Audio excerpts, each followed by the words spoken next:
Hello বন্ধুরা, তোমরা সবাই কেমন আছো? আজকে আবার একটা রান্নার ভিডিও নিয়ে চলে এসেছি। আজকে তোমাদের সাথে শেয়ার করবো ছানার কোপ্তা।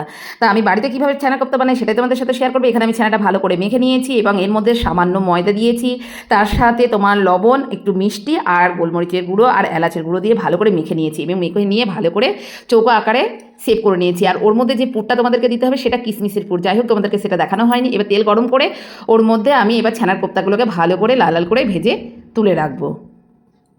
আমি আজকে এই ছানার কোপ্তাগুলো তোমার চৌকো আকারে শেপ দিয়েছি। আর এই ছানার কোপ্তার সাথে কী দিয়ে পরিবেশন, মানে কী দিয়ে খাবো দুপুরে, সেটা হচ্ছে ভেজ ফ্রাইড রাইস। আর এই ছানার কোপ্তার সাথে তোমার ভেজ ফ্রাইড রাইস খেতে দুর্দান্ত লাগে, মানে এক কথায় অসাধারণ। তো দেখতেই পাচ্ছি এদিকে আমার ফ্রাইড রাইসটাও পুরো রেডি হয়ে গেছে। ফ্রাইড রাইস রেসিপি তোমাদের সাথে আমি শেয়ার করলাম না, কারণ এর আগে তোমাদের ফ্রাইড রাইসের রেসিপি আমি শেয়ার করেছি। তো যাই হোক বন্ধুরা, আমার পুরো ফ্রাইড রাইসটা রেডি হয়ে গেছে। আর এদিকে আমার ছানার কোপ্তাগুলো পুরো ভেজে তুলে রেখেছি।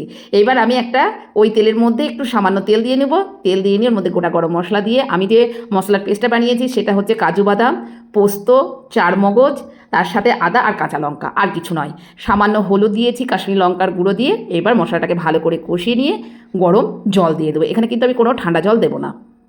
সামান্য স্বাদের ব্যালেন্সের জন্য একটু আমি চিনি দিয়ে দিলাম, গরম মশলার গুঁড়ো দিয়ে দিলাম, দিয়ে ঘি দিয়ে ঝোলটাকে ভালো করে ফুটিয়ে নিয়ে তখন আমি ছানার কোপ্তাগুলোকে দিয়ে দেবো।